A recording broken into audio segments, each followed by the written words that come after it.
Let us see anong meron dito for today's reading para sa aking mga Nakshis collective people. Wala tayong zodiac sign dito, no? Kaya kahit anong zodiac sign mo, pwede ka rito. Mare, pare, LGBTQs. Let us see your messages. We have here the Wheel of Fortune. Ooh. It looks like parang umiikot ang gulong ng kapalaran or tadhana ng naaayon rito sa favor mo. Let us see, let us see, let us see. Okay. Alam mo yung energy nakikita ko dito, parang ilang beses ka nag-try into something like a specific situation and of course, okay, yung mga tries ay parang hindi naman laging um, panalo, no? Parang may failures din, no? But for this one, it's something different, no? I'm getting the vibe of this is something here different, okay? Oh, by the way, if you are wondering if there's new love coming in for you guys, pwede nating tingnan yan, no? If you are single and iniisip mo kung may new love ba na paparating sa inyo, okay? Pwede nating tingnan yan, no? Mag-inquire lamang sa The High Priestess Tarot KR@gmail.com, okay?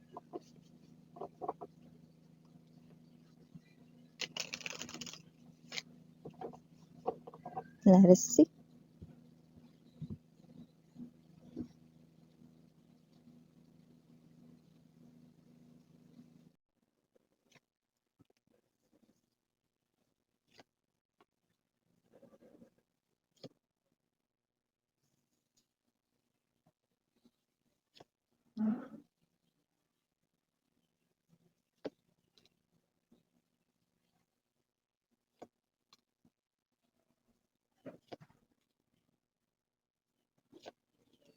Kung sino man 'tong mga babes 'no, nakikita ko dito na kailangan niyo magkaroon ng heart-to-heart talk, 'yan 'no.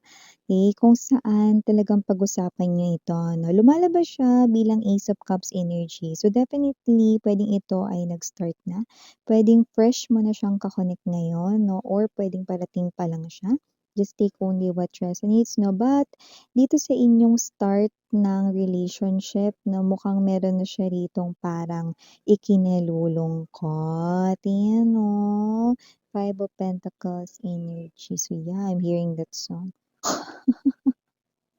It's somewhat lively 'no, buksan mo, papasukin ako, yan 'no. Sino man 'tong energy na 'to, it looks like maaaring with the Five of Pentacles, the road is still blocked. Puwedeng may siwang because nakakita tayo rito ng konting siwang 'no, pero kailangan talaga rito 'no ng sapat 'no, na daanan para makapasok itong tao na 'to sa life mo 'no. So, this is a new person right in here pero parang meron ditong bagay na parang medyo nahihirapan siya rito 'no, related sa'yo. Let me see more, pero Three of Pentacles energy ang ganda, center ng reading niya yan. Oh, see, we have here the King of Coins, okay? So, full energy is an indication that this person here is a new person, new love, brand new person, temperance, yes. Bottom of the deck, we have the Six of Coins, the Six of Wands, and the King of Swords, yes.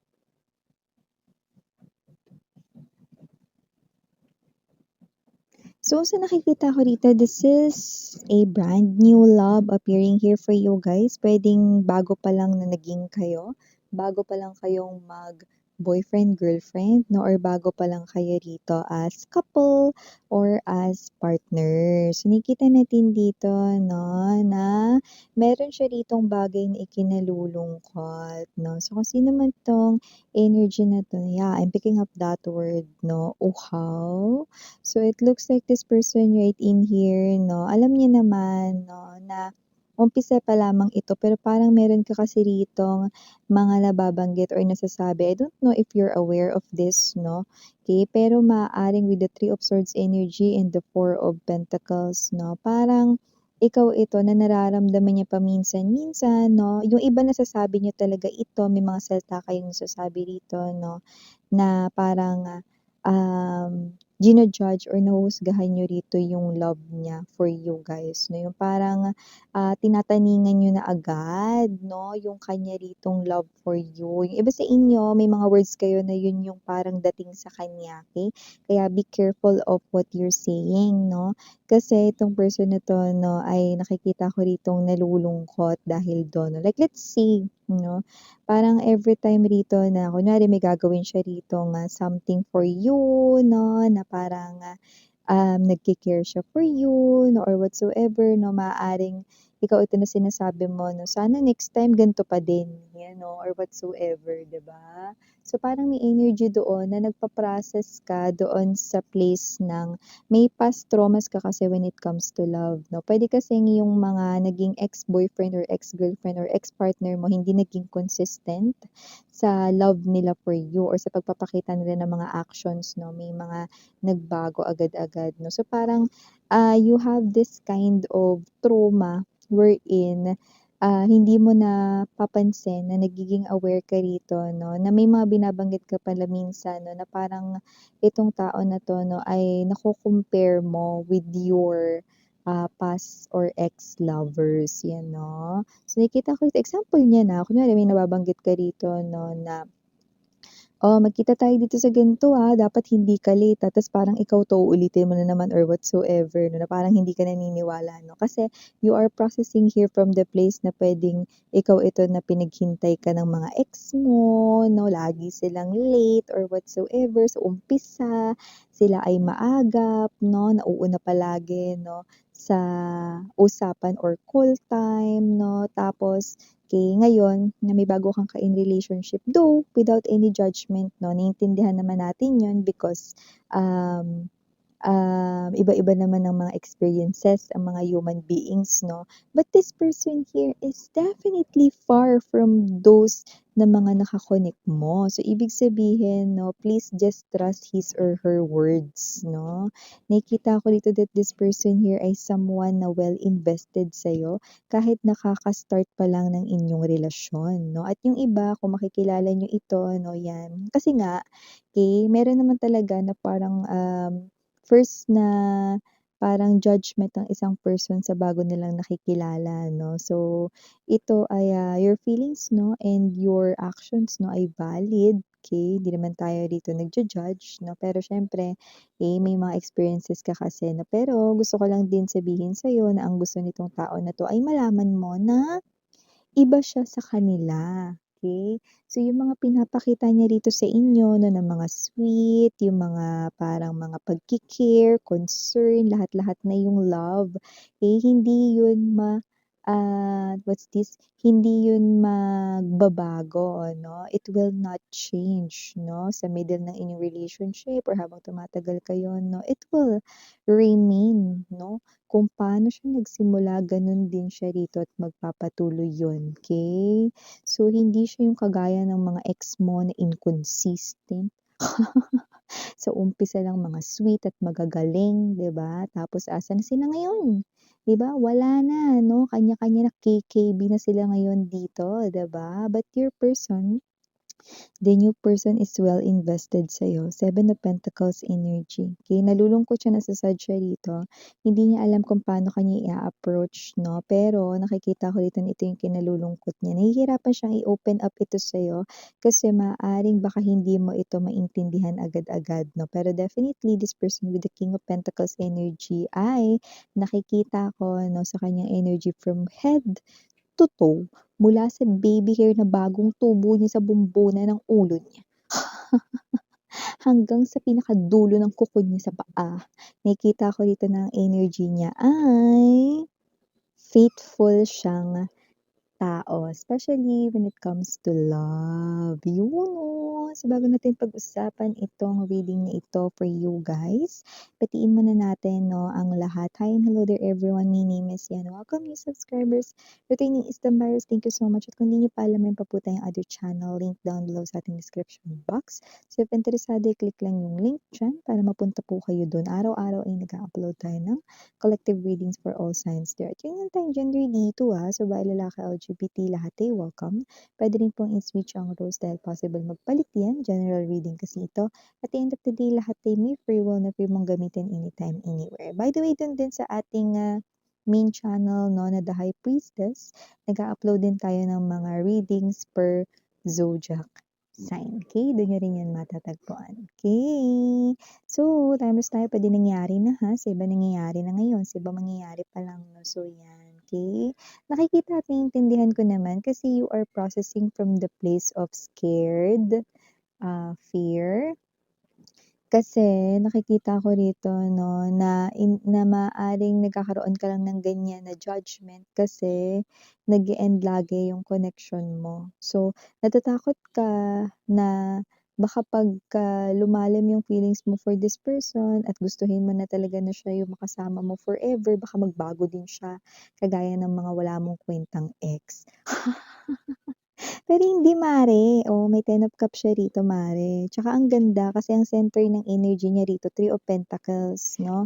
Siya pa mismo kamo yung nakikita ko ritong magbibigay sa'yo rito ng dahilan para 'wag nang magduda, okey?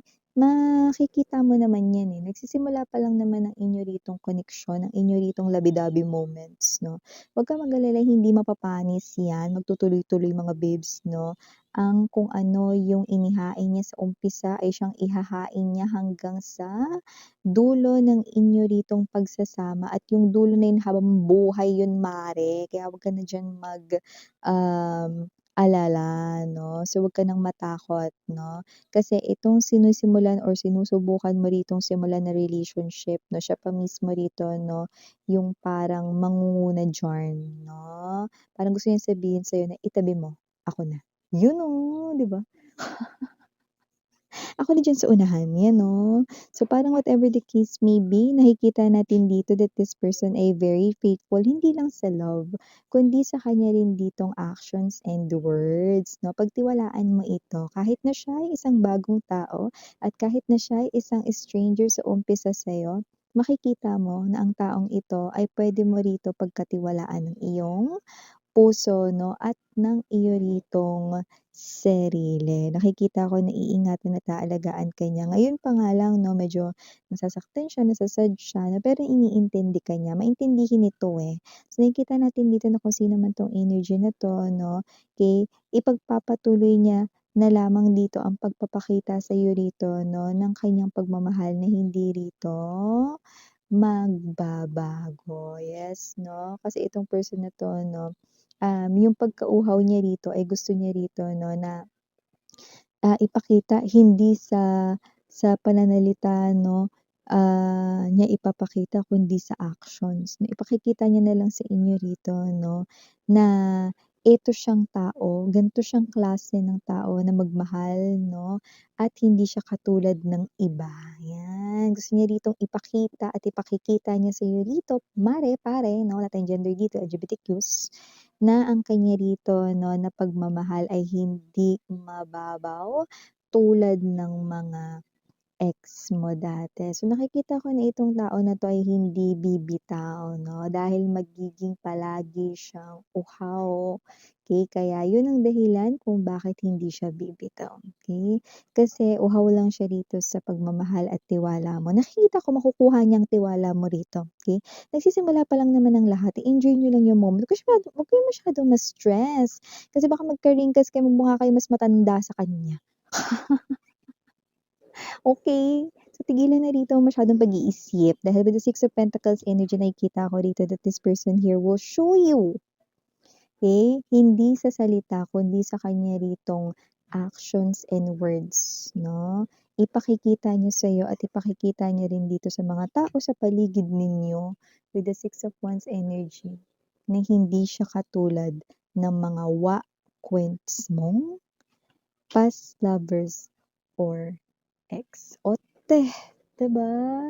Alam ko sa simula mahirap maging open sa isang tao with the Four of Pentacles energy 'no, pero, okey, gusto ko lang din sabihin sa'yo 'no, na itong tao na 'to 'no ay, mararamdaman mo 'no, yung sarili mo na unti-unti ka na parang, binubuksan mo yung self mo sa kanya. Okay. So, itong tao na 'to, alam niya na kailangan niyang i-earn yung trust mo.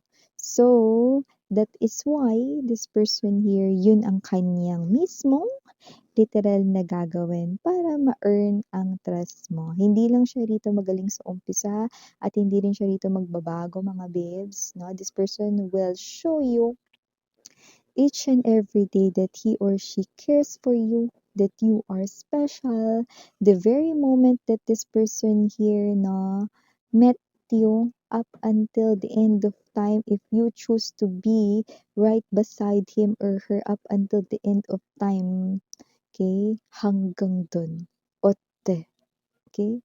You will be very satisfied and contented with this person's love, okay? At sa sobrang satisfied at contented mo sa love 'no, maaari mo pa nga ritong itanong sa self mo if nasusuklian mo ba yun ng tama. Even if you are really giving na, your whole heart with this person. See? Because this person's love for you will be something here that cannot be measured. Yan, see? Sabi ko sa'yo eh, yan oh.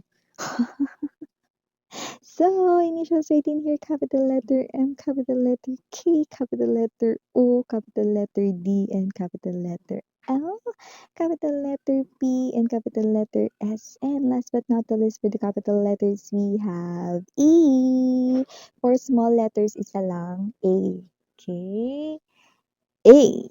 So, ito yung mga mensahe right here for you guys. Again, I'm Yuriana Annie, pwede Yana, Duna, Pwede ba? Sarang hail, love, and light. 안녕.